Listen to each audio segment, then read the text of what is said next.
ഞങ്ങൾക്ക് ഗാന്ധിജിയെ പറ്റി ഒരിക്കലും അറിയാത്ത കാര്യങ്ങൾ ഹേറാമിലൂടെ പറഞ്ഞു തന്ന ആളാണ്. And he stood four non violence.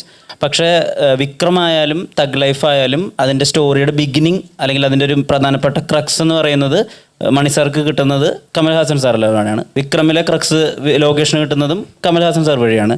എൻ്റെ രണ്ടിലുള്ളത് വയലൻസ് ആണ്. സോ ആസ് എ ക്രിയേറ്റർ ആ ഒരു ഇൻറ്റേർണൽ കോൺഫ്ലിക്റ്റ് ഉണ്ടാവും എപ്പോഴും. ഗാന്ധിയുടെ ചിന്തയിൽ വയലൻസ് ഇല്ലാതിരുന്നിരിക്കാം, പക്ഷെ ജീവിതത്തിൽ അങ്ങനെ കഴിയാൻ പറ്റില്ല. There will be violence.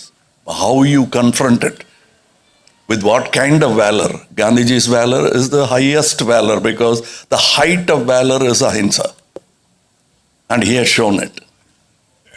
So why do you use the valor? Because the world is violent. How do you combat it? Not with another sword. That's what